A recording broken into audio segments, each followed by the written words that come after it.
نحمده ونصلي ونسلم على رسوله الكريم اما بعد مسئلہ چل رہا ہے کہ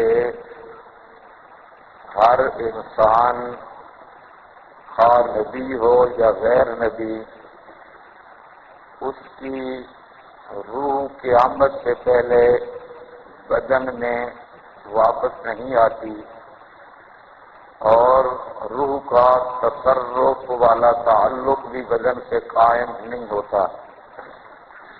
اس پر آپ متعدد آیات دیکھ چکے ہیں اور آپ کے پاس جو کاغذ ہیں ان پر لکھی ہیں اور انشاءاللہ اپنی ترتیب سے ساری چیزیں آئیں گی۔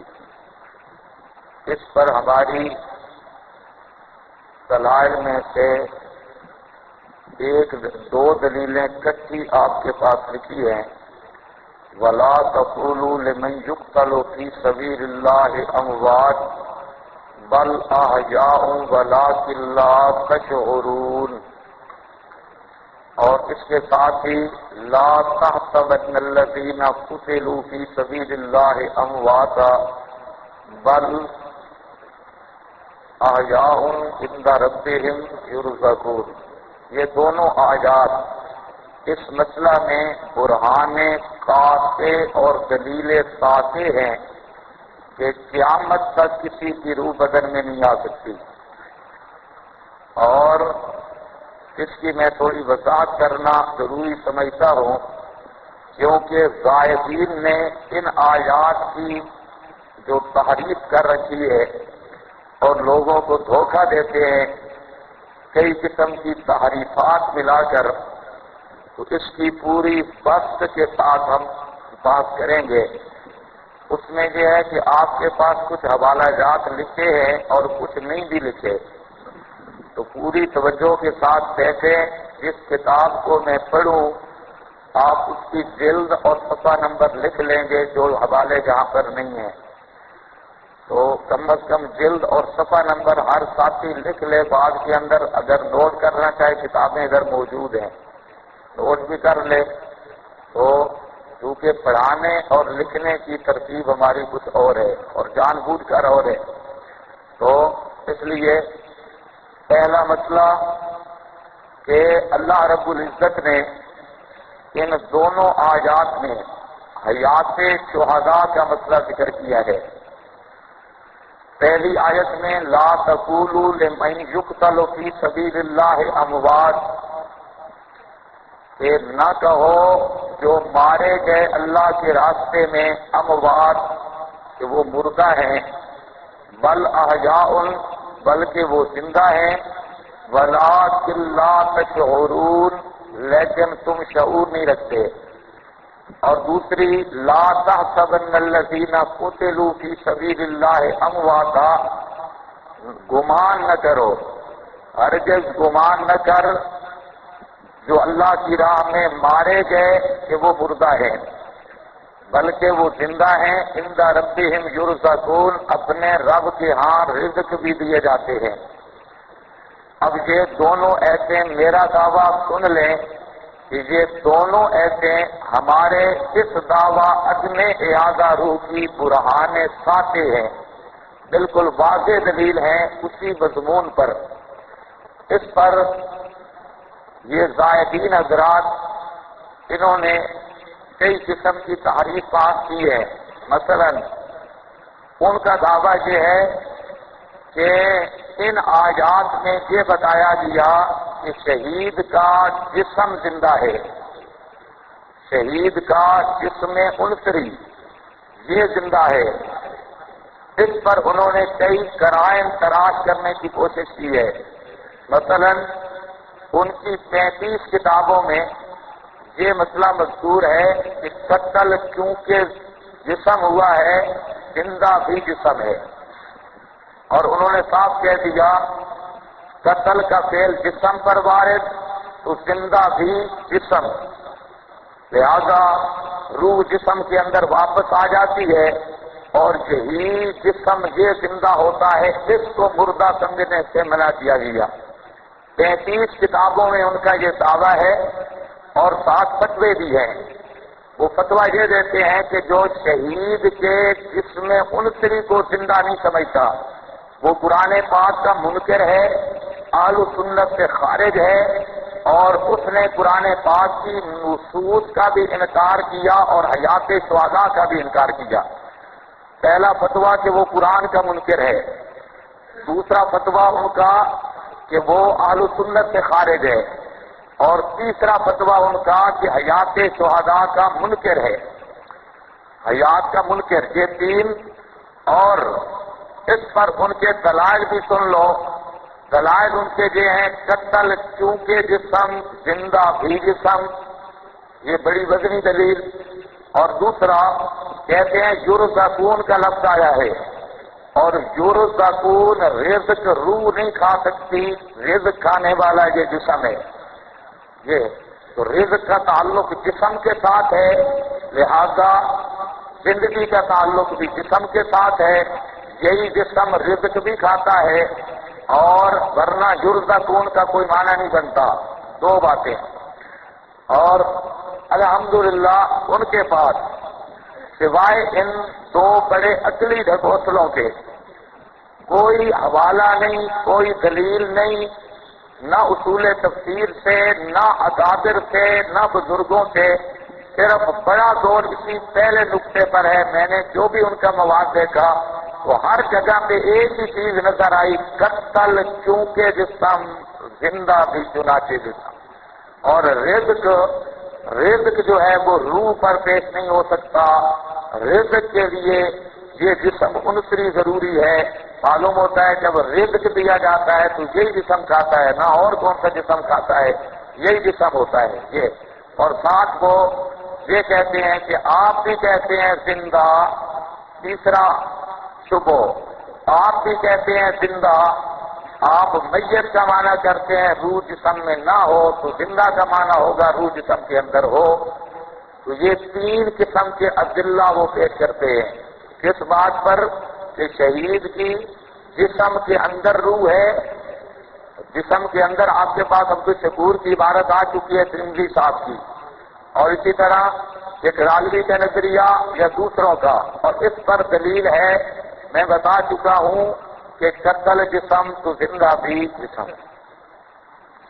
اس سے پہلے کہ میں ان کے ان شبہات کو چھیڑوں، آپ کے سامنے بالکل صاف حیات شہداء کا مطلب عرض کر دیتا ہوں، اس کے بعد اپنے دلائل اور ان کے شبہات کی بات ہوگی۔ بالکل ذہن میں رکھو، اہل سنت والجماعت کے اکابرین نے حیات شہداء کے 4 معنی بیان کیے اور اکثر نے 3 معنی بیان کیے ہیں۔ سب سے پہلا، حیات شہداء کا مطلب یہ ہے کہ ان کا ذکر، تذکرہ، ذکر جمیل باقی، اور ان کا تذکرہ بہترین تذکرہ جو ہے وہ باقی۔ تو یہ بھی ایک حیات کا معنی کیا ہمارے اکابر نے کہ شہید کی حیات کا مطلب یہ ہے کہ اس کے مرنے کے ساتھ اس کا نام مٹ نہیں جاتا، بلکہ اس کے تذکرہ اور ذکر جمیل کو اللہ رب العزت باقی رکھتے ہیں۔ یہ ایک معنی اکابر نے کیا۔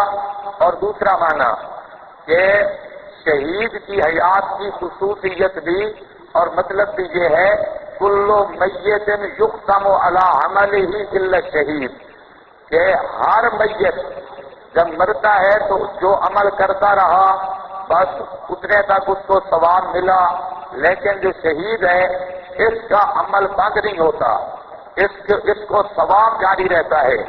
اس کی مثال جیسے ایک آدمی نوکری پر ہو اور پھر ریٹائر ہو جائے تو اس کی پینشن پھر بھی باقی رہتی ہے، لیکن اس کی پینشن ناقص باقی رہتی ہے۔ شہید آدمی، ایک مثلا شہید ہے، وہ دن میں 100 رکعت نفل پڑھتا تھا اور 1 پارہ تلاوت کرتا تھا، روزانہ 1000 روپیہ وہ صدقہ دیتا تھا، اس پہ موت آ گئی، قیامت تک اس کے ان اعمال کا ثواب لکھا جاتا رہے گا۔ اسی طرح جتنی نفلیں پڑھتا، جتنا صدقہ دیتا، جتنا روزہ رکھتا، جتنا جو بھی اس کے اعمال تھے، وہ خود تو مر گیا، اب عمل نہیں کر سکتا، لیکن اسی حساب سے اس کے اعمال کا ثواب قیامت تک باقی رکھا جائے گا۔ کتنی باتیں ہو گئیں؟ دو. اور تیسری بات کہ شہید کی حیات کا یہ مطلب ہے کہ بعض احکام اور بعض چیزیں شہید کی زندوں کے ساتھ ملتی ہیں. بعض چیزیں مثلا یہ غسل میت شہید کو نہیں دیا جاتا. غسل میت یہ بھی زندوں کی طرح ہے. ایک نمبر دو، شہید قبر کے عذاب سے محفوظ ہوتا ہے، تو قبر کے عذاب سے حفاظت بھی ایک قسم کی حیات ہے. جس طرح زندے کو عذاب قبر نہیں ہوتا، اسی طرح شہید کو بھی عذاب قبر نہیں ہوتا. تو عذاب قبر نہ ہونا بھی ایک قسم کی حیات سے تعبیر کیا گیا ہے. تو یہ تین معنی یہ بھی اہل سنت نے کیے، لیکن ان تینوں میں سے پہلا ذکر جمیل باقی یہ بھی ٹھیک، اور ساتھ کیا ہے عمل کا ثواب وہ بھی منقطع نہیں ہوا، بالکل صحیح. اور بعض اعمال اس کے زندوں کے ساتھ، اس کے ساتھ جو معاملہ ہوتا ہے وہ زندوں کے ساتھ ملتے ہیں، بالکل ٹھیک. یہ تین معنی یہ اکابر نے بیان کیے، اور ان معنوں کو ہم بھی مانتے ہیں. بالکل یہ تین قسم کی حیات تجھے ہو گئی. یہ تین قسم کی حیات شہید کی یہ ہوئی. تذکرہ کا باقی رہنا، تذکرہ جمیل کو، یہ بھی حیات. اس کے عمل کے ثواب کا جاری رہنا، یہ بھی حیات. اس کے عدم غسل اور عذاب قبر سے محفوظ رہنا، سوال قبر سے محفوظ رہنا، یہ تیسری. یہ تین قسم کی حیاتیں یہ بالکل اتفاقی ہے. تمام اکابرین اہل سنت نے ان کو لکھا ہے اور تفسیروں میں آپ کو ملے گا. چوتھے نمبر پہ حیات شہداء کا مطلب یہ ہے کہ شہید کی روح مرنے کے بعد جنت میں ہوتی ہے. شہید کی روح موت کے ساتھ ہی شہید کی موت سے روح نکلتی ہے. انفکاک الروح والا قانون ہر فرد بشر کے لیے ہے. شہید کی روح بھی موت سے بدن سے نکل جاتی ہے، اور بدن سے نکلنے کے بعد شہید کی روح جنت میں پہنچتی ہے، اور نعمائے جنت کی جو نعمتیں ہیں، رزق ہے، وہ اسے دیا جاتا ہے. تو اس کو تعبیر کیا گیا ہے حیات شہداء سے. کتنے معنی ہو گئے؟ چار. یہ چار قسم کی حیات ہم شہید کی مانتے ہیں. چار قسم کی حیات جی. اور وہ حضرات وہ کہتے ہیں شہید کی حیات قتل چونکہ جسم، زندہ بھی چنانچہ جسم. بس ایک ہی جگہ پہ گاڑی کھڑی ہے. اور یہ اصل بھی اجتہاد بھی حضرت اکاڑوی صاحب نے لیا ہے مفتی عبدالشکور ترمذی صاحب سے. یہ اصل ان کی تحقیق ہے. اور پھر Khalid Mahmood P H D London, ان کا بھی یہ اجتہاد ہے. تو اب ذرا یہ بات اچھی طرح سن لو. میں تیسرے عنوان کی طرف آ رہا ہوں. پہلے میں نے کیا کہا کہ وہ کتنی دلیلیں ان کے نزدیک حیات شہداء کا مطلب سمجھ گئے، اور ان کے تین قسم کے شبہات بھی وہ بھی آ گئے. ہمارے نزدیک حیات شہید کا کیا معنی ہے؟ چار قسم کی حیات ہم مانتے ہیں. یہ بھی آپ کے ذہن میں آ گئی. اب مسئلہ یہ ہے کہ ہمارا دعویٰ ہے کہ یہ ایسے ہمارے اس مسئلہ کی دلیل ہے کہ شہید کی روح بھی قیامت تک بدن میں نہیں ہوتی، اور شہید کی روح کا بھی قیامت تک بدن کے ساتھ تصرف قائم نہیں ہوتا. یہ ہمارے اس دعویٰ کی اسی مسئلہ کی یہ دلیل ہے. یہ ہم اپنے دلائل سے ثابت کریں گے. جبکہ فریق مخالف کا مذہب بھی ذہن میں رکھو، قتل چونکہ جسم اور زندہ بھی چنانچہ جسم. اب انصاف والا آدمی ہو. پہلے دن میں نے بات کی تھی کہ قرآن پاک کی تفسیر کے کتنے درجے ہیں؟ چار.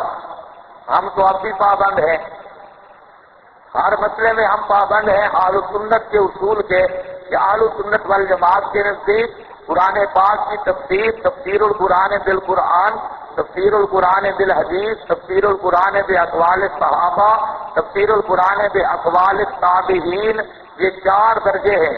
تو اب بن گیا جھگڑا کہ قتل چونکے والی بات ہے یا کچھ اور بات ہے حیات شہداء میں. تو ہم اپنے ان آیات کی تفسیر ان چار طرق سے پیش کریں گے، ان چار طرق سے. اور ساتھ یہ بھی میں بتاؤں گا کہ اہل سنت سے خارج کون ہیں. اور قرآن کے منکر اور حیات شہداء کے انکار کا فتویٰ کن مظلوم اکابر پر ہے، وہ بھی ساتھ بات ہوگی۔ لیکن آپ اتنی بات ذہن میں رکھیں کہ تفسیر القرآن بالقرآن وہ بھی ہمارے ساتھ ہے، تفسیر القرآن بالحدیث وہ بھی ہمارے ساتھ ہے، تفسیر القرآن باقوال صحابہ وہ بھی ہمارے ساتھ ہے، تفسیر القرآن باقوال تابعین وہ بھی ہمارے ساتھ ہے، اکابرین امت بھی ہمارے ساتھ ہے، اور حضرت نانوتوی بھی اس مسئلہ میں ہمارے ساتھ ہے۔ کچھ سمجھ رہی ہے بات؟ اب آپ ذرا دیکھیں چند چیزیں جو کاغذ ہیں آپ کے پاس، یہ اوپر آپ پیسے پڑھ لینا، یہ ان کی مختلف عبارتیں لکھی ہیں اردو میں، چلو میں پڑھ دیتا ہوں۔ آپ نے رحمت کائنات میں، یہ قاضی محمد زاہد الحسینی، جس کی کتاب کو انہوں نے بڑا اچھالا ہوا ہے، ہر جگہ پہ کہتے ہیں یہ کتاب مقبول بارگاہ نبوی ہے اور اس کتاب کا انکار نہیں ہو سکتا۔ اس میں لکھتا ہے ایک بزرگ کی طرف غلط انتساب کر کے تقریر لکھی ہے بزرگ نے، تو اس نے کہا آپ نے رحمت کائنات میں رحمت للعالمین کے مزار مقدس کے اندر حضور کے جذب عنصری میں بے عینی ہی دنیاوی زندگی کی طرح روح کا موجود ہونا ثابت کیا ہے، اور اس پاکیزہ مقصد کے ثبوت میں آپ نے احادیث، آثار، اقوال، سلف، خلف، فرض کی واقعات کا ایک عجیب مجموعہ جمع کر کے بے نظیر گلدستہ بنا کر رکھ دیا ہے۔ میرا یقین ہے کہ اس مسئلہ میں حق تلاش کرنے والوں کو اس گلدستہ سے یقین کامل ہو جائے گا کہ حضور انور صلی اللہ علیہ وسلم کی حیات طیبہ جیسی سطح زمین پر تھی ویسی ہی مزار اقدس میں ہے۔ کچھ سمجھ آئی ہے؟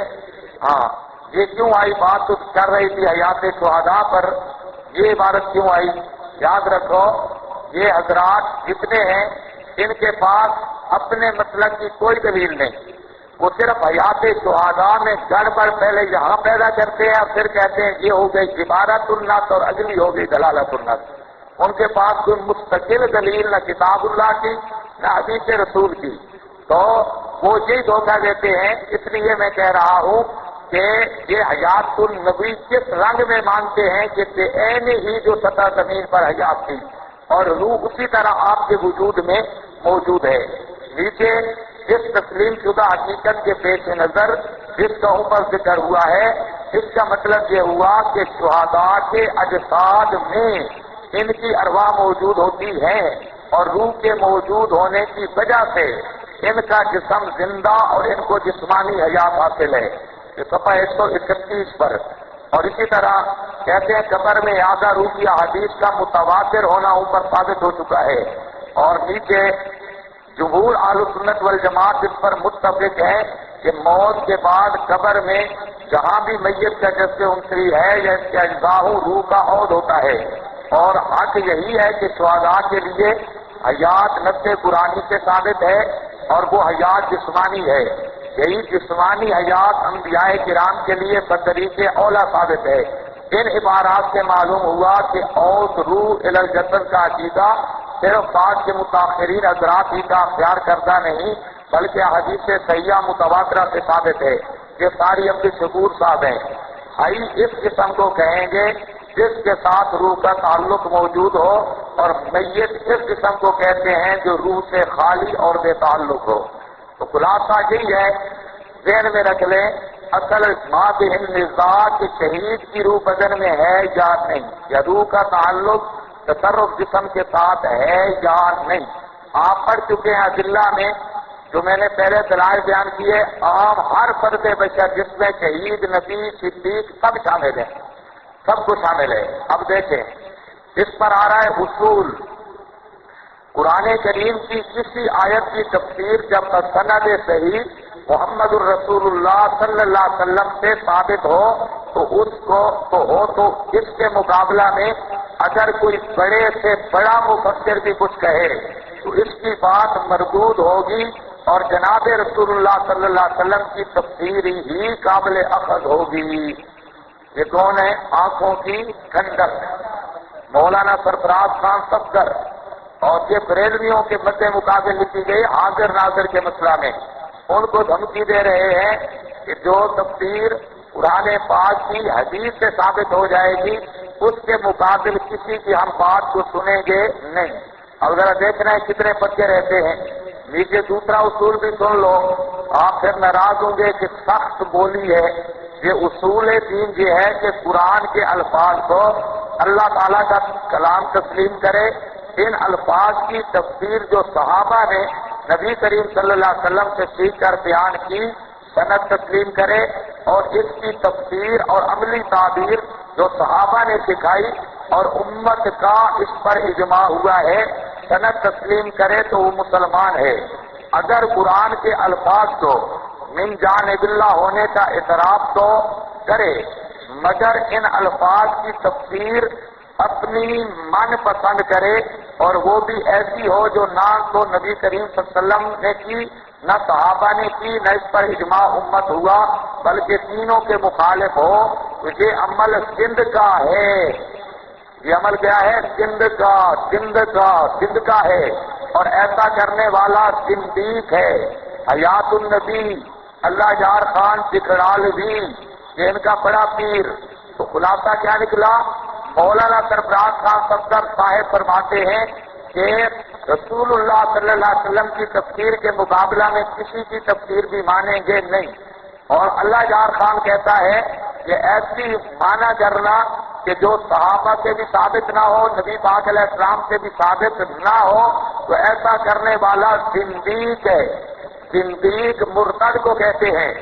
اب ان دو اصولوں کے پیش نظر اس سارے ٹبر سے ہمارا مطالبہ ہے کہ یہ جو تم کہتے ہیں قتل چونکہ جسم زندہ بھی چنانچہ جسم، قرآن پاک کی صرف ایک آیت، نبی پاک صلی اللہ علیہ وسلم کا صرف ایک فرمان نبی پاک علیہ السلام سے نہ ملے، صحابہ کرام میں سے صرف ایک صحابی کا فرمان صحابہ میں نہ ملے، تابعین میں سے کسی ایک کا تابعین میں نہ ملے، چار ائمہ میں سے کسی ایک کا ان میں نہ ملے، ان کے شاگردوں میں سے کسی ایک کا ان میں نہ ملے، متقدمین اہل سنت میں سے کسی ایک کا قول پیش کر دو کہ کسی نے یہ کہا ہو جو تم تفسیر کر رہے ہو ان آیات کی، کسی ایک معتبر مسلم مفسر جن میں مسلم مفسرین کی بات آ چکی، ان میں سے کسی ایک کا قول ہو، لیکن قیامت تک یہ ایسا قول پیش نہیں کر سکتے۔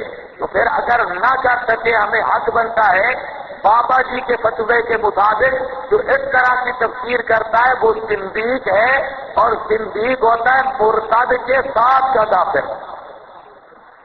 یہ ہمارا فتویٰ ہے کہ ان کا اپنا کچھ سمجھ آئیے؟ یہ بابے کا فتویٰ ہے کہ جو قرآن پھر دیکھ لینا قرآن پاک تو پڑھتا ہے لیکن تفسیر کرتا ہے اپنی طرف سے، جو صحابہ سے ثابت نہیں، ائمہ سے ثابت نہیں، تو وہ کیا ہوتا ہے؟ زندیق۔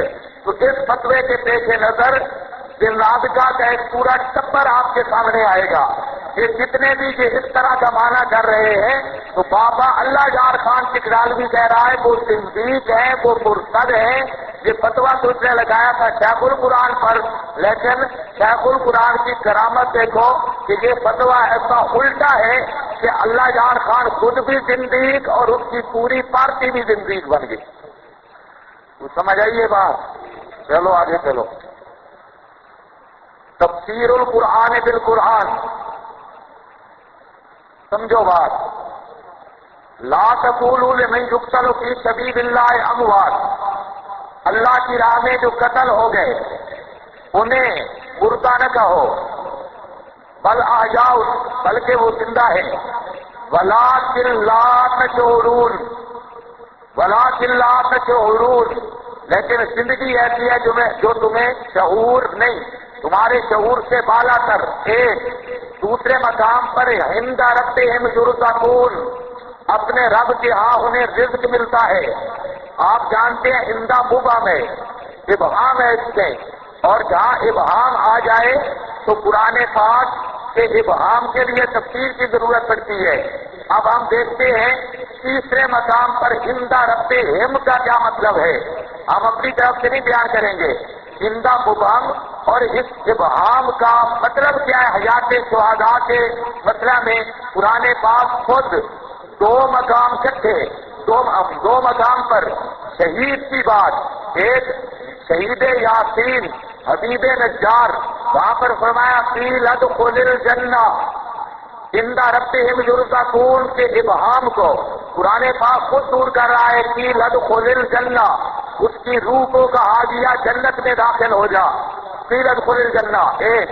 دوسرا، جب حضرت آسیہ کو شہید کرنے لگے تو اس نے ایک دعا کی، رب ابن لی عندک بیتن فی الجنہ، وہ بھی شہید کی بات، یہ بھی شہید کی بات، وہ شہیدہ کی، یہ شہید کی۔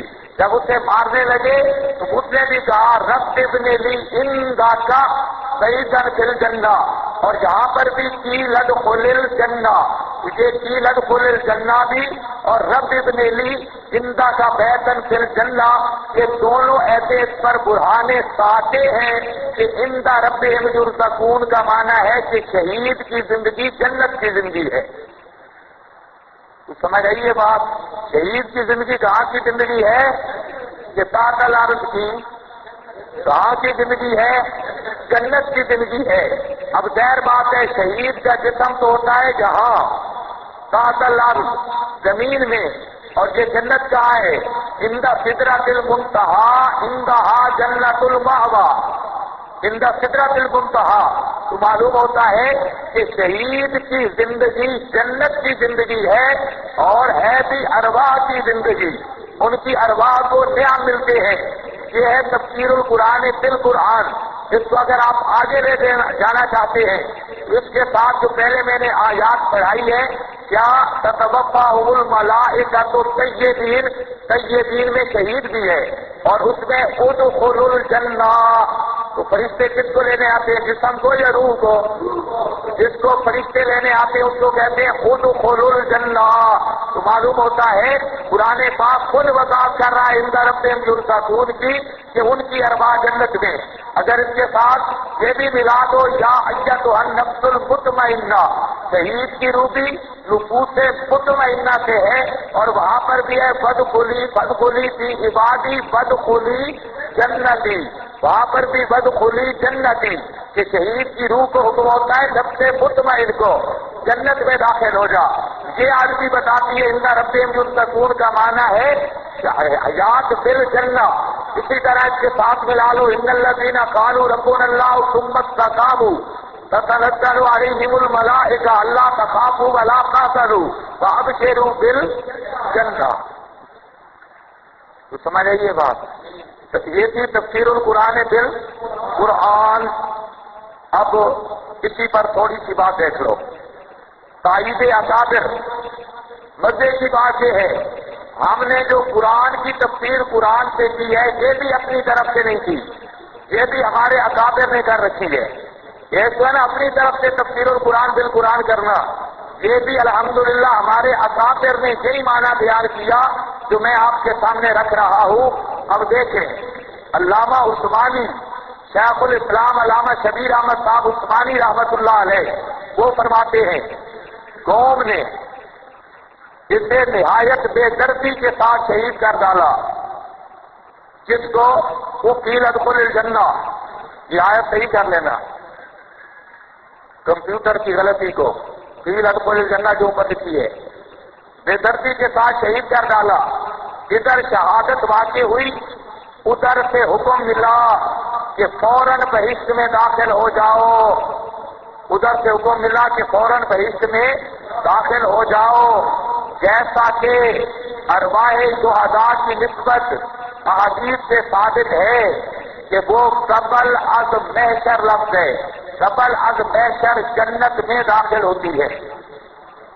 تو سمجھ آئیے بات؟ یہ کون ہے؟ علامہ شبیر احمد صاحب عثمانی۔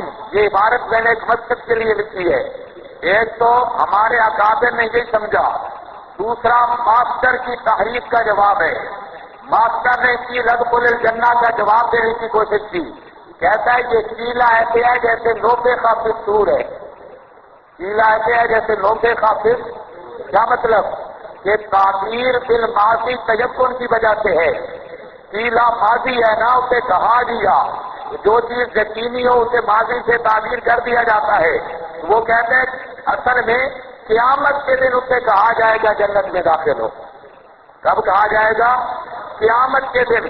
یاد رکھو یہ ماسٹر صاحب کا سندھ کا ہے بطور اللہ یار خان کے، جہاں سندھ کا لفظ ہے سمجھ ہے، میرا فتویٰ نہیں، اللہ یار خان کی گرالوی کا ہے۔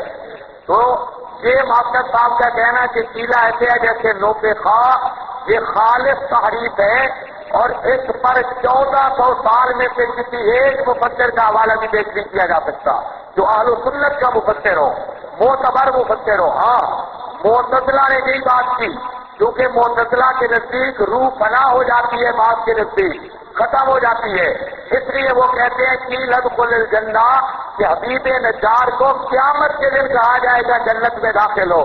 اب اگر آپ اندازہ کریں اہل سنت کے سب مفسرین متفق ہیں کہ اسے شہید کیا گیا، حضرت ابن عباس، حضرت عبداللہ ابن مسعود، ان سے بھی کہ انہوں نے اتنا اس کو پاؤں کے نیچے روندا کہ اس کی آنکھیں بھی باہر نکل آئی، اور وہ ان کے پاؤں کے نیچے تھا، اس کی روح کو کہا گیا قیل ادخل الجنہ۔ جبکہ یہ ماسٹر صاحب ہے یہ کہتے ہیں اب نہیں کہا گیا، کب کہا جائے گا؟ قیامت کے دن۔ تو یہ خالص تحریف ہے، ماسٹری تحریف، اس پر ماسٹر کے سر سے ہاتھ رکھنے والا کوئی بھی نہیں، یہ سری جھوٹ ہے، کوئی بھی نہیں کا مطلب کوئی مفسر معتبر اہل سنت کا معتزلہ ماسٹر کے ساتھ ہے۔ معتزلہ یہی کہتے ہیں کہ قیامت کے دن ہمیں معتزلہ کہنے والا اب جا رہا ہے معتزلہ کی لسٹ میں، خود پہلے زمخشری کے پاس کیا اور اب گیا ان معتزلہ کی شاخ کے پاس۔ تو اس لیے یہ آپ کے ذمہ مستقل حوالے ہوں گے قیل ادخل الجنہ میں کہ اسے شہید کیا گیا، اور شہادت کے بعد کس کو جنت میں داخل کیا گیا؟ اس کی روح کو۔ سمجھ آئیے بات؟ ہاں اب دیکھو، اس کو پتھروں سے یا آگ میں ڈال کر یا گلا گھونٹ کر شہید کر ڈالا۔ یہ کون ہے؟ حضرت تھانوی، شہید کر ڈالا۔ بمجرد شہادت اس کو خدا کی طرف سے ارشاد ہوا کہ جا جنت میں داخل ہو۔ قیامت کے دن ہوگا یا اب ہو گیا ہے؟ ماسٹر نے دوسری تعبیر یہ کی کہ اس کا مطلب ہے قیل ادخل الجنہ کا معنی ہے قبر میں داخل ہو جا۔ قیل ادخل الجنہ کا کیا معنی ہے؟ قبر میں داخل ہو جا، یا قیامت کے دن جنت میں داخل کیا جائے گا۔ اب یہ کون ہے؟ حضرت مولانا اشرف علی صاحب تھانوی، وہ فرماتے ہیں کہ جا جنت میں داخل ہو۔ جنت میں داخل ہوگا یا ہو گیا؟ جنت میں داخل ہو چکا۔ بمجرد شہادت ہوتے ہی یہ حکم ملا جا جنت میں داخل ہو جا۔ اس پر اگر تفسیریں آپ دیکھنا چاہیں، معارف القرآن مفتی محمد شفیع صاحب رحمہ اللہ کی، اور معارف القرآن ادریسی، اور اسی طرح یہ کشف الرحمان اردو کی، اور معارف القرآن میں بتا چکا، ابن کثیر بھی اور سراج منیر بھی، مدارک بھی، یہ اہل سنت کی جتنی تفسیریں آپ کے ذہن میں آ سکتی ہیں، سامنے یہ معنی لکھا ہے جو میں کر رہا ہوں۔ قیل ادخل الجنہ کا یہی معنی کہ جنت میں داخل ہو جا۔ اچھا جہاں تو جائے گی کرے گا ماسٹر بے ایمانی، تو وہاں تتوفاہم الملائکہ، تو وہاں پر ادخل الجنہ، وہ بھی قیامت کے دن کہتے ہیں ادخل الجنہ، تتوفاہم الملائکہ۔ پتہ نہیں آپ کو سمجھ آئیے کہ نہیں؟ بھائی وفات جب دینے آتے اس وقت کہتے ہیں کہ قیامت کو وفات دیں گے۔ تتوفاہم الملائکہ طیبین یقولون سلام علیکم ادخلوا الجنہ، یہ قیامت کے دن کہا جائے گا۔ اور یا ایتھا النفس المطمئنہ جو ہے فادخلی فی عبادی فادخلی جنتی، تو ماسٹر کی یہ تحریف کتاب اللہ بھی اس کا رد کر رہی ہے، اور پورا 1400 سال امت اس صدری بے ایمانی سے خالی ہے۔ تو سمجھ آ گئی؟ آگے چلو، اصل عبارت جو میں تیسرے نمبر والی بتانا چاہتا ہوں، تفسیر القرآن بالقرآن۔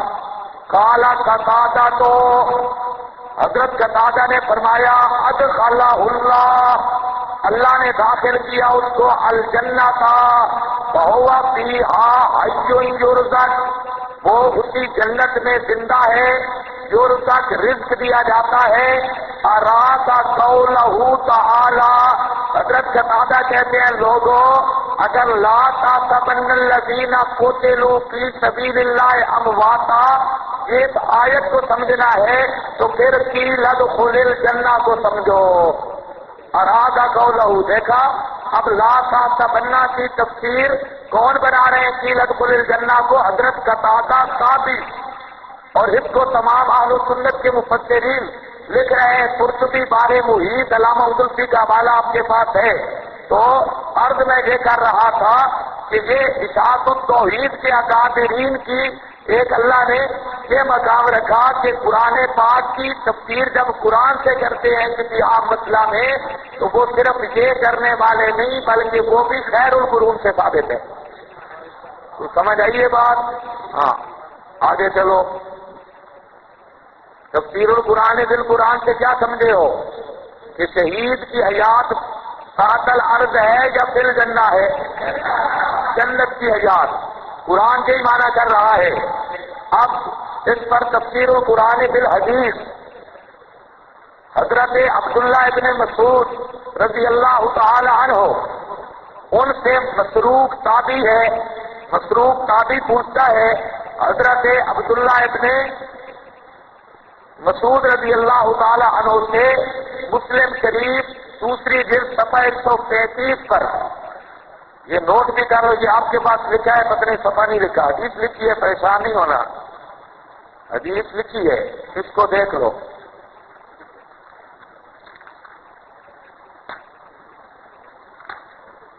یہ ان مسروق، حضرت مسروق تابعی ہے، کالا سالنا، کہتا ہے ہم نے سوال کیا عبداللہ ابن مسعود ان حاضر آیا، حضرت عبداللہ سے، یہ اصل میں لفظ جو ہے مسلم میں عبداللہ کا لفظ ہے لیکن مراد سے عبداللہ ابن مسعود ہی ہے۔ ان حاضر آیا اس آیت میں لا تحسبن الذین قتلوا فی سبیل اللہ امواتا، کہ نہ گمان کرو ان کو جو مارے گئے اللہ کی راہ میں، امواتا مردے، بل احیاء، بلکہ وہ زندہ ہیں، زندہ ربہم یرزقون، اپنے رب کے ہاں رزق دیے جاتے ہیں۔ قالا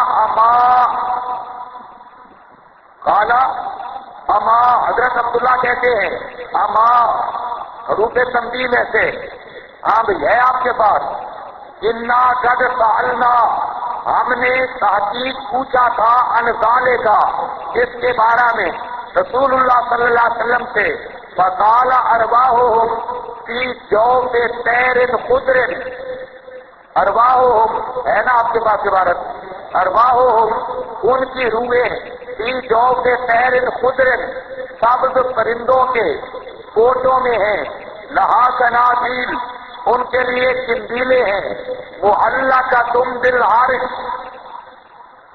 وہ قندیلیں کہاں ہیں؟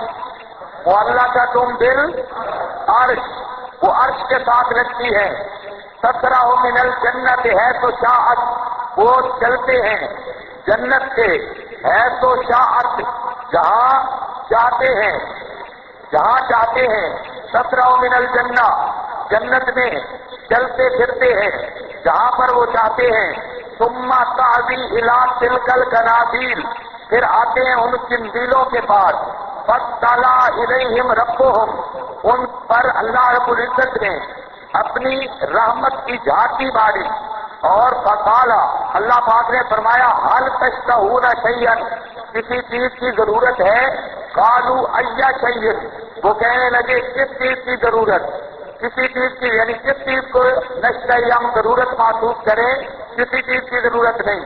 فَنَحْنُ نَسْرَعُ مِنَ الْجَنَّةِ، اور ہم چلتے ہیں جنت میں سے، ہے تو شئنا، خیال کرنا ہے، نَحْنُ نَسْرَعُ مِنَ الْجَنَّةِ، ارواح شہداء کہتی ہیں کہ ہم چلتی ہیں جنت میں، کہاں چلتی ہیں؟ جنت میں، ہے تو شئنا، جہاں ہم چاہتے ہیں۔ فَفَعَلَ ذَلِكَ بِهِمْ، اللہ رب العزت نے ایک کام کیا ان کے ساتھ، یعنی یہ سوال کیا، ثلاث مرات، 3 مرتبہ، فلما رہو، جب انہوں نے دیکھا، انہم لن یترکوا من ان یسالوا، جب شہیدوں کی ارواح دیکھتی ہے کہ اللہ پاک بار بار پوچھیں گے اور سوال کے وہ چھوڑے نہیں جائیں گے، قالو کہتے ہیں یا رب اے ہمارے پروردگار، نریدو ہمارا ارادہ ہے، ان ترد ارواحنا فی اجسادنا، ہے آپ کے پاس ان ترد ارواحنا فی اجسادنا، ہماری ان روحوں کو ہمارے جسموں کے اندر واپس کر دے۔ سمجھ آ رہی ہے؟ ہماری ان روحوں کو ہمارے جسموں کے اندر واپس کر دے، واپس کر دے۔ یہ کہتے ہیں حتیٰ نقتل فی سبیلک مرۃ اخری، حتیٰ کہ ہم دوسری مرتبہ تیری راستے میں شہید ہو جائیں۔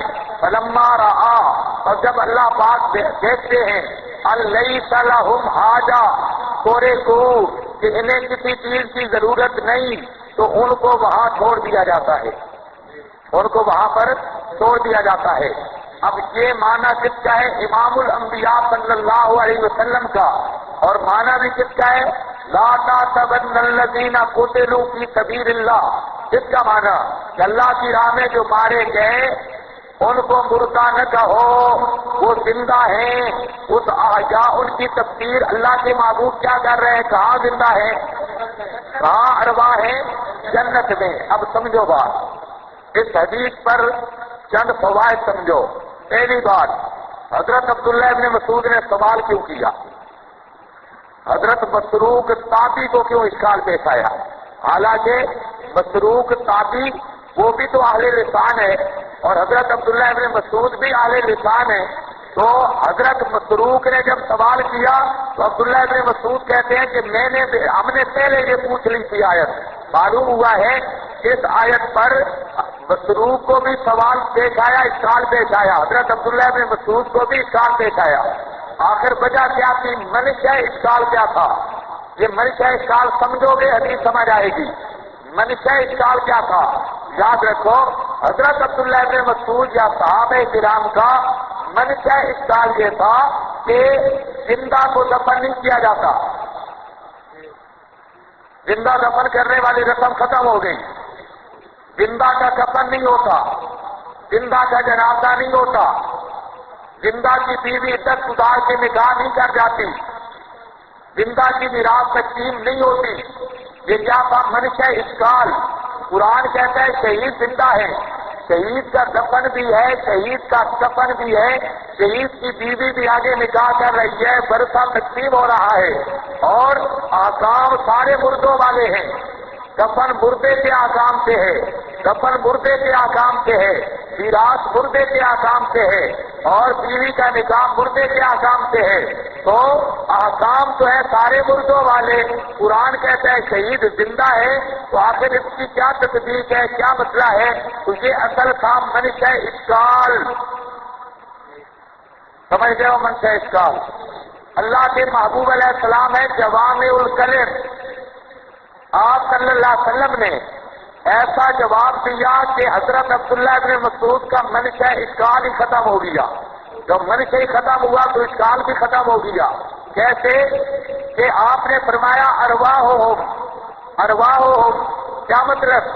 کہ یہ سوال تو تب اشکال وارد ہوتے ہیں، روح جسم کے اندر ہو دفن نہیں ہو سکتا، روح جسم کے اندر ہو دفن نہیں ہو سکتا، ایسی حیات کہ روح جسم کے اندر ہو، بیوی آگے نکاح نہیں کر سکتی، ایسی حیات جو دنیا والی ہے، دنیاوی حیات، روح کا جسم کے ساتھ تصرف باقی ہو، احکام موتا والوں کا اجرا نہیں ہو سکتا۔ تو ان کی زندگی وہ نہیں ہے کہ روح جسم میں ہے، بلکہ ان کی روح تو جنت میں ہے۔ تو سمجھ بھی آئی ہے، ان کی روح تو کہاں ہے؟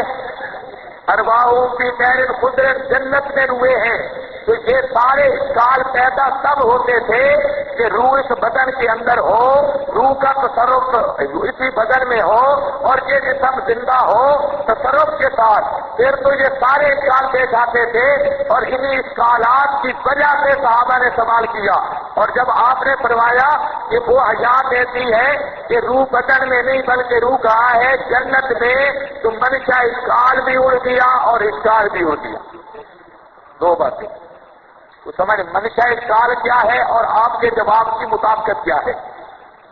تیسری بات، آپ صلی اللہ علیہ وسلم نے فرمایا کہ روح جنت میں تسرا ہو من الجنہ، جنت میں چلتی پھرتی ہے، چلتی بھی ہے، چلتی بھی ہے، کیا ہے اور چلتی بھی ہے، زندہ ربے ہم یرزقون۔ تو جنت میں کیا ہوتی ہیں روحیں، اور ابھی آنے والی حدیثیں بعد میں کیا لوگوں کی شجر الجنہ، وہ روحیں چرتی ہیں جنت کے درختوں میں، تسرا بھی اسی معنی میں ہے، چلنے والا چرنے کے لیے چلتی ہے۔ اور اسی طرح کسی میں آئے گا ترہا فی ریاض الجنہ، ریاض جنت میں چلتی ہے۔ اب ذرا خیال کرو، وہ پارٹی جو کہتی ہے کہ رزق جسم کے لیے ہے روح کے لیے نہیں، اللہ کے رسول فرماتے ہیں رزق روح کو ملتا ہے، رزق کس کو ملتا ہے؟ روح کو ملتا ہے۔ اب ایک طرف ماسٹر صاحب ہیں اور ڈاکٹر صاحب، اور ایک طرف پیغمبر کریم علیہ السلام کا فرمان ہے، آپ کی مرضی ہے ڈاکٹر اور ماسٹر کی مان لو یا امام الانبیاء کی مان لو۔ اللہ کے محبوب تو فرماتے ہیں روحوں کو رزق ملتا ہے، ماسٹر کہتے ہیں نہیں روح تو رزق کھا سکتی ہی نہیں، ڈاکٹر کہتا ہے روح تو رزق کا سوال ہی پیدا نہیں ہوتا، رزق تو کھاتا ہے جسم، اتنے سمجھے جنم والی روٹی ہے یہ جسم کھائے گا۔ تو اللہ کے رسول کے مد مقابل ڈاکٹر بھی اور ماسٹر بھی، اللہ جار خان نے کیا فرمایا تھا؟ ایسا کرنے والا کون ہوگا؟ یہ فتویٰ ساتھ ساتھ چلے گا، لیکن ہماری طرف سے نہیں، اللہ جار خان کا فتویٰ ہے کہ وہ آدمی زندیق ہے جو اپنی طرف سے معنی مفہوم بیان کرے۔ اب ذرا اگلی بات سمجھو، دو باتیں، تین باتیں، چوتھی بات، شہید کی ارواح تو خود کہتی ہے نصرہ من الجنہ، شہید بھی کہتے ہیں نصرہ من ال، ہے تو شئنا، ہم جنت میں چلتے پھرتے ہیں جہاں چاہیں، تو گویا شہید خود بھی کہتے ہیں کہ ہماری حیات کہاں کی ہے، نہیں سمجھے آپ؟ نصرہ من الجنہ کون کہتے ہیں کہ ہماری حیات کون سی ہے؟ جنت کی۔ پھر ماسٹر ڈنڈی مارتا کہ نہیں جی اس سے مراد قبر ہے، فرمایا لہا کنادیل معلّہ کا تم دل عرش، لہا کنادیل معلّہ کا تم دل عرش، وہ کون سی جنت ہے؟ جس کی چھت رحمان کا عرش ہے، اور وہ روحیں ان کنادیل میں بسیرا کرتی ہیں، روحیں کس میں بسیرا کرتی ہیں؟ کنادیل جنت میں، جنت کی قندیلوں میں۔ اب وہاں جنت کی قندیلوں میں جسم ہوتا ہے، جسم تو ہے طاقت تراب علم نجعل الارض کفاتا احیاء و امواتا، جسم تو ہے جہاں، اور روح ہے کنادیل، ان کنادیل گھونسلوں کے اندر بسیرا کر رہی ہے۔ پتہ لگا اس آیت کی نبوی تفسیر کے مطابق یہ آیت کی نص ہے کہ روح قیامت تک بدن میں آ سکتی نہیں۔ کچھ سمجھ آئیے بات؟ آگے چلو، شہیدوں نے جو سوال کیا آپ کی حقانیت پر، انہوں نے بھی بہت صبر کر دی۔ اللہ پاک بار بار پوچھتے ہیں، اللہ کا پوچھنا اکرام میزبان کا ہے۔ جس طرح میں مہمان آتا ہے آپ پوچھتے ہیں کسی اور چیز کی ضرورت ہے جی، کسی اور چیز کی، حالانکہ یہ مقصد اکرام ہوتا ہے۔ آپ کو بھی پتا ہے روٹی چھوٹی اس نے کھا لی ہے، چائے جسوار سارا کچھ اس کو مل گیا ہے، لیکن پھر بھی آپ پوچھتے ہیں کسی اور چیز کی ضرورت، تو یہ پوچھنا کیا ہوتا ہے؟ بطور اکرام کے۔ اللہ پاک عالم الغیب ہے، اللہ پاک بطور اکرام کے شہداء سے پوچھتے ہیں حالت تک کا ہونا چاہیے نا، اے ساری جنت میں آپ کسی اور چیز کی ضرورت ہے؟ حال تک کا ہونا چاہیے، یہ بار بار پوچھتے ہیں۔ اور لفظ حدیث کے فَاطَّلَعَ إِلَيْهِمْ رَبُّهُمْ، اللہ نے جھانکا، اللہ نے جھانکا۔ اللہ پاک تو سب کو جانتے ہیں، جھانکا کا مطلب یہ بھی کوئی بطور اکرام کے یہ لفظ آیا۔ اللہ پاک خوش ہوتے ہیں شہداء کی ارواح سے، آگے سے وہ کیا کہتے ہیں؟ ہم تردا، ہماری ارواح کو واپس کر دے۔ اللہ 3 بار پوچھتے ہیں کسی چیز کی ضرورت، وہ کہتے ہیں روحوں کو جسموں کی طرف واپس کر دے، لوٹا دے۔ اللہ فرماتے ہیں یہ نہیں ہو سکتا، یہ آئے گی ابھی حدیث، وہاں پر جملہ جہاں پہ تورے کو ان کو وہاں چھوڑ دیا جاتا ہے، اور دوسرے مقام پر یہ ہے کہ کتب تو یہ بات میں نے لکھ دی ہے انہم لا یرجعون الیہا کہ قیامت تک وہ روئے پھر بدن میں واپس آ سکتی نہیں۔ اب اس سے بڑی دلیل کیا ہوگی؟ ہے قرآن، اور قرآن کی تفسیر کر رہے ہیں نبی آخر الزمان، اب بھی نہ باندھ خانے تو ہے بڑا کھتری اور بے ایمان۔ اتنا واضح تفسیر، اب اس روایت پر اعتراض بھی کوئی نہیں، سند بالکل صاف۔ اس پر میں ایک آپ کو عبارت سناتا ہوں، جہاں امام نبوی رحمہ اللہ نے اسی مقام پر لکھی ہے۔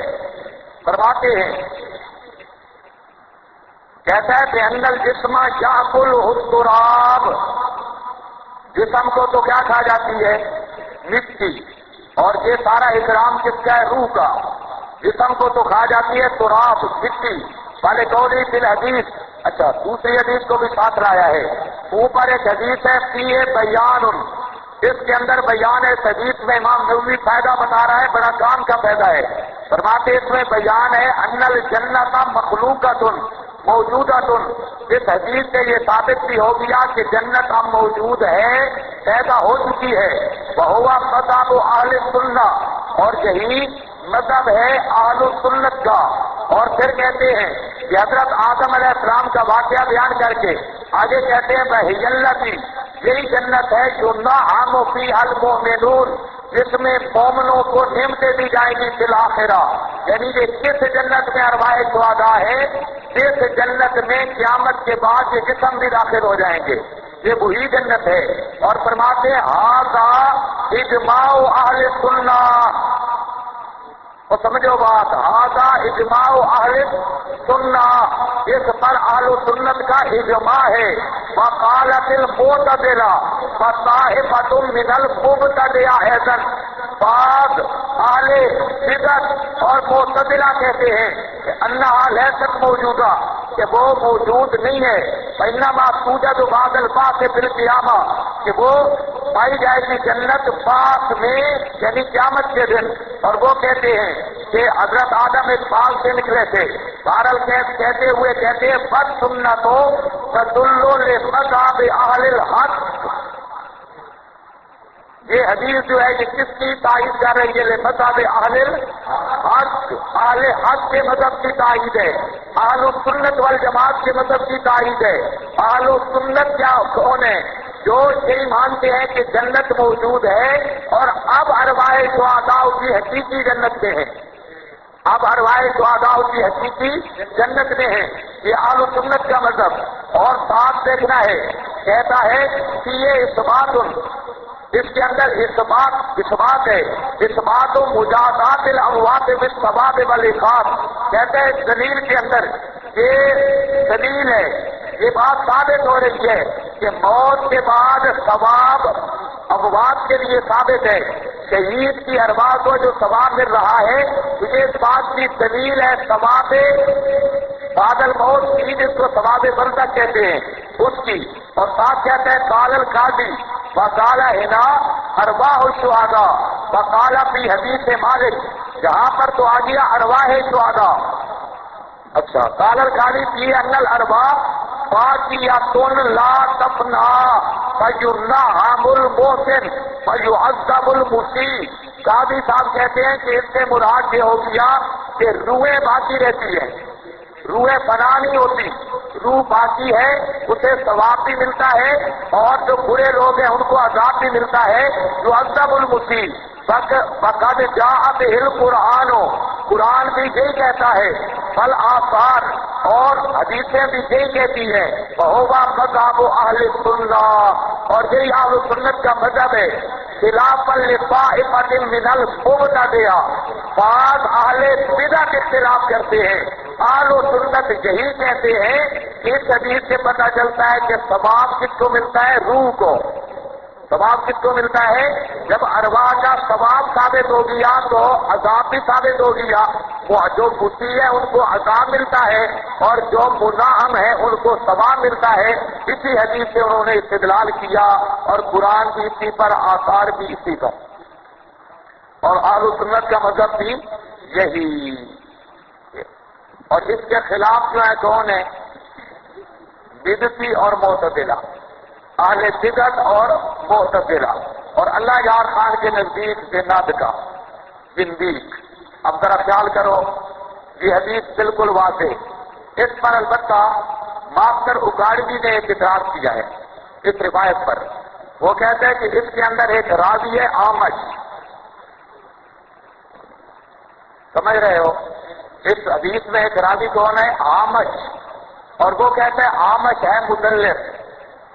مدلس کا مطلب ہوتا ہے کہ شاگرد اپنے استاد کا نام چھوڑ دے اور اس سے کسی اور کا نام ذکر کر دے، اوپر والے کا نام ذکر کر دے۔ تدلیس اسی کہتے ہیں کہ اپنے شاعر کا نام چھپائے کسی وجہ سے۔ اور مدلس کے بارے میں کہتا ہے قانون ہے جب وہ عن سے روایت کرے تو وہ روایت معتبر نہیں۔ تو یہاں مسلم کی یہ روایت بھی ہے عن سے، لہذا یہ روایت معتبر نہیں۔ سن رہے ہو؟ مسلم کی یہ حدیث ٹھیک نہیں ہے۔ کون کہتا ہے؟ ماسٹر صاحب۔ لوگوں کو کہتے ہیں یہ حدیثوں پر جرح کرتے ہیں، اور آپ جرح کس سے کی ہے؟ مسلم پر، مسلم کی حدیث پر۔ لیکن ماسٹر صاحب کی یہ بالکل ہذیان ہے، جہالت کی انتہا ہے۔ کیوں؟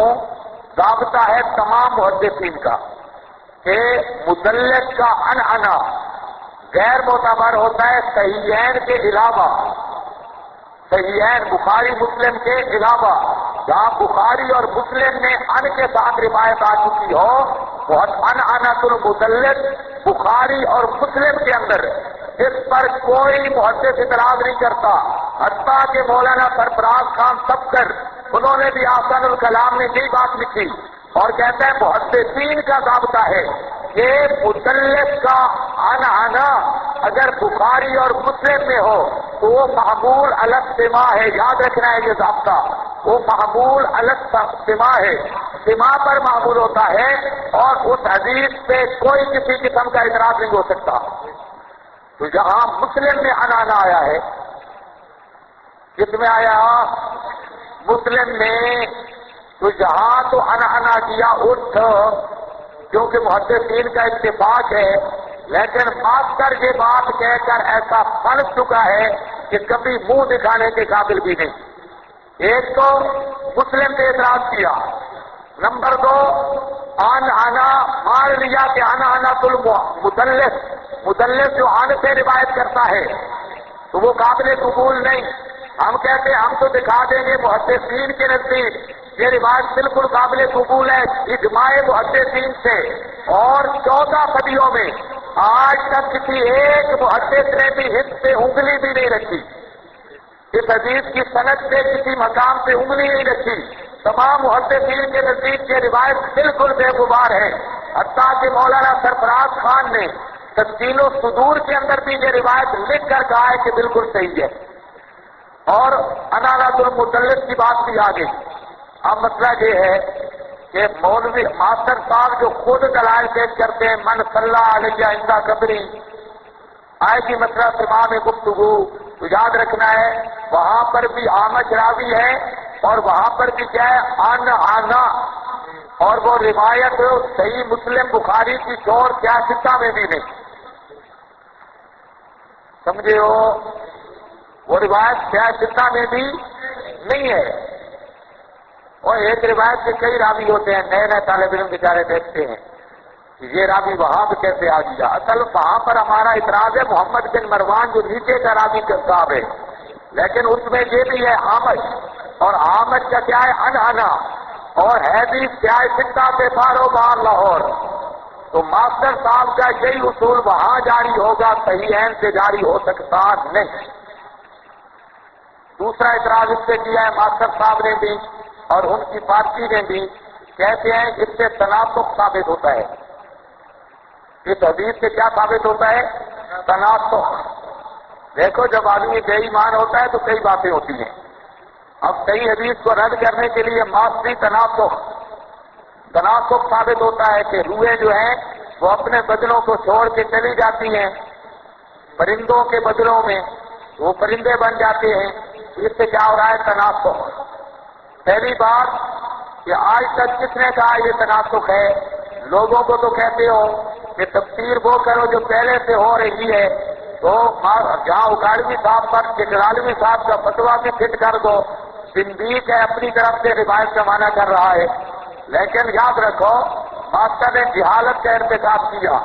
تمام علماء نے لکھا ہے اسی روایت پر کہ یہ تناسخ نہیں بنتا۔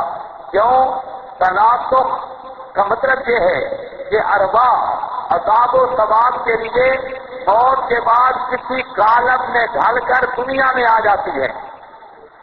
تناسخ جو حدود کا ہے وہ کیا ہے؟ دنیا میں آ جاتی ہے۔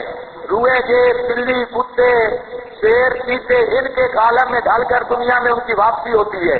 تو دنیا میں واپسی کا قائل ہے زید الحسینی۔ تو اصل ہندوؤں والا نظریہ اس کا ہے جس نے بچہ بھی جنمایا ہے مردے سے۔ تو دنیا کی طرف یہ تناسخ ہے۔ باقی رہ گیا ارواح کا جنت میں جانا اور اس کی جو تفصیلات ہیں، تفصیلات علمی طور پر زبردست باتیں ہیں، لیکن ہمیں وہاں پر جانے کی ضرورت نہیں۔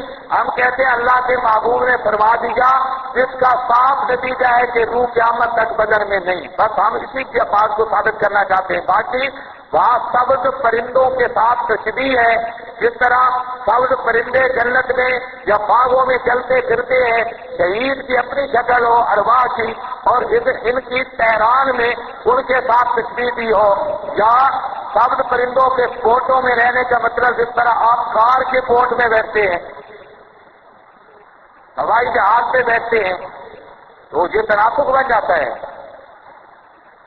جو ہوائی جہاز پہ چڑھ بیٹھے، ماسٹر میر اکاڑوی گدھے پر چڑھے تو ماسٹر گدھا بن جائے گا۔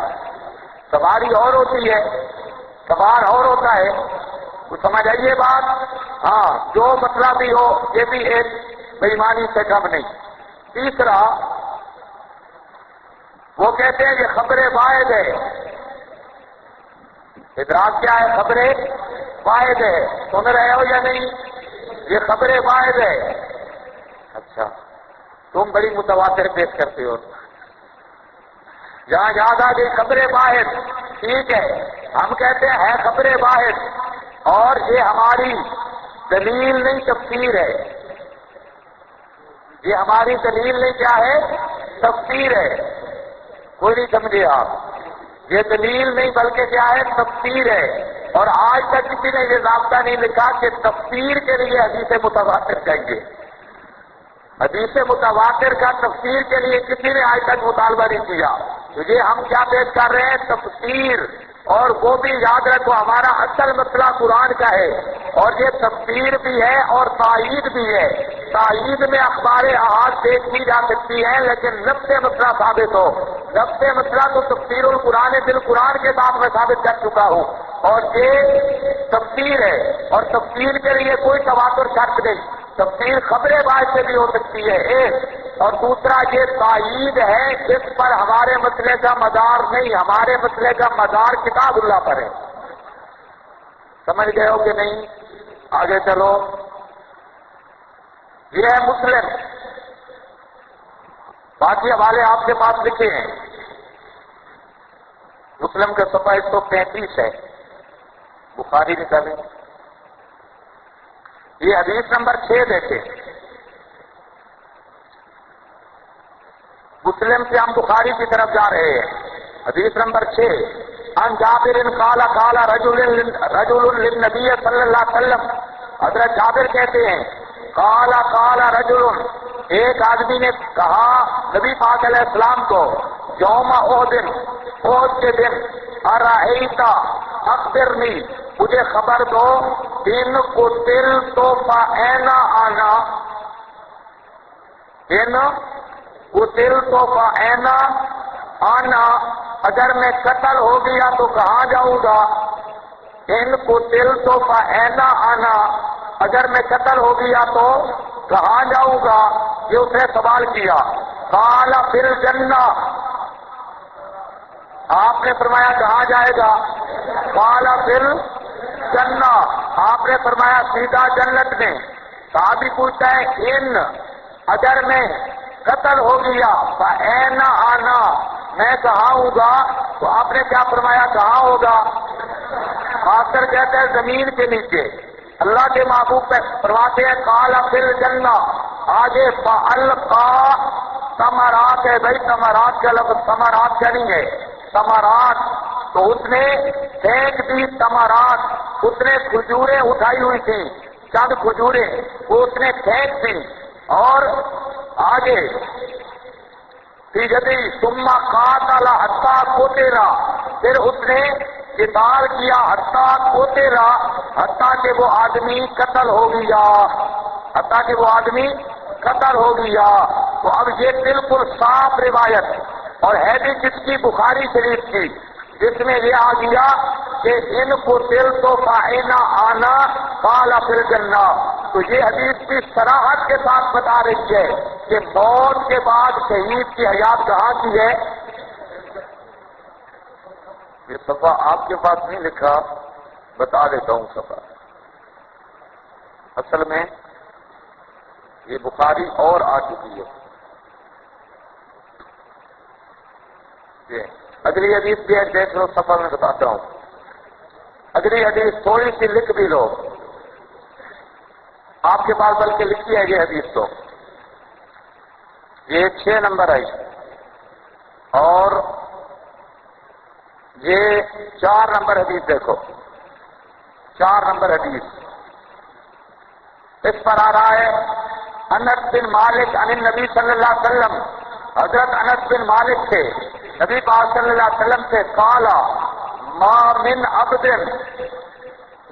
عبد یموت لہو عند اللہ خیر، کوئی ایسا آدمی نہیں جو مرے اور اس کی اللہ کے ہاں خیر ہو، یسرہ اسے اچھا نہیں لگتا، این یرجع الی الدنیا، یہ کہ وہ دنیا کی طرف واپس آئے، فان لہ الدنیا وما فیہا، اور اس کے لیے دنیا جو کوئی دنیا میں ہے سب کچھ ہو، الا الشہید، مگر شہید، لما جرى من فضل الشہادہ، اس لیے کہ جو فضل شہادت دیکھتا ہے، شہادت کی فضیلت، فإنہ یسرہ ان یرجع الی الدنیا، وہ چاہتا ہے کہ دنیا کی طرف لوٹے، فیقتل، بس وہ قتل کیا جائے، مرۃ اخری، دوسری مرتبہ۔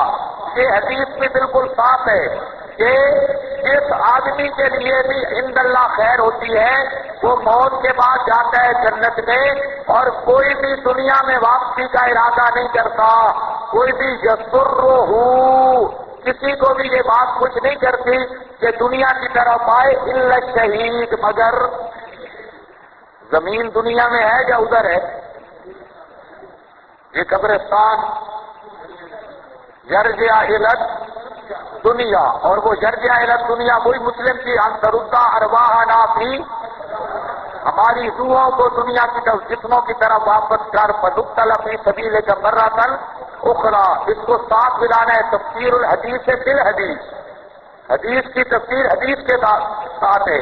اور اسی طرح یہ آگے صاف حدیث نمبر 4 ہے، 3 ہے، یہ صفحہ بخاری شریف کا 392 ہے، پہلی جلد۔ آگے حضرت سراقہ، سمجھو بات، ام حارثہ آئی نبی پاک علیہ السلام کے پاس اور فقالت یا نبی اللہ، یہ بھی حدیث آپ کے پاس لکھی ہے، ام حارثہ والی ہوگی، یہ تو نہیں ہو سکتا نہ ہو، نہیں ہے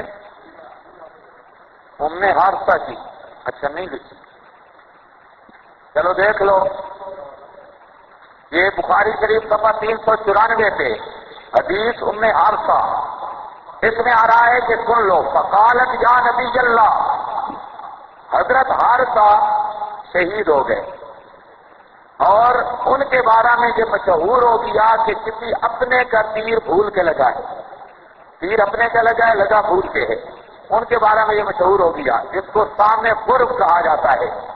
تو ام حارثہ نبی پاک علیہ السلام کے پاس آتی ہیں، آ کر مسئلہ پوچھتی ہیں، فقالت یا نبی اللہ، کہتی ہیں اللہ کے نبی، الا تحدثنی عن حارثہ، مجھے حارثہ کے بارے میں نہیں بتاتے، فکان قتل یوم بدر، اور وہ قتل ہو گئے تھے بدر کے دن، اصابہ سہم غرب، ان کو پہنچا تھا سام غرب، سام غرب اچانک، جو تیر تھا وہ سمجھ نہیں لگتی تھی مبہم کا تیر لگا کہ اپنوں کی طرف سے لگا ہے یا دشمن کی طرف سے، یہ نہیں پتہ چلتا تھا۔ آگے فَإِنْ كَانَ فِي الْجَنَّةِ صَبَرْتُ، ان کانا پھر اگر حادثہ پہنچا ہے جنت میں تو صبر کروں گی، ان کانا پھر جنت صبر تو، اور اگر کوئی اور مسئلہ ہے کہ جتنا حد تو علیہ دل بکا تو میں رونے میں حد کروں گی۔ کالا آپ نے فرمایا یا امہ حارثہ، اے حارثہ کی ماں، انہا جنان فی الجنہ، صرف ایک جنت نہیں، انہا جنان فی الجنہ، جنت میں تو بڑے باغ ہیں، بڑے باغیچے ہیں۔ اگلا جملہ فَإِنَّ ابْنَكَ أَصَابَ الْفِرْدَوْسَ الْأَعْلَىٰ، اور تیرا بیٹا تو جنت الفردوس میں پہنچ چکا ہے، اور تیرا بیٹا تو کہاں پہنچ چکا ہے؟ جنت الفردوس کو۔ اب یہ بخاری ہے اور بالکل صاف حدیث، اللہ کے محبوب فرما رہے ہیں شہید کی زندگی کہاں کی ہے؟ جنت الفردوس کی۔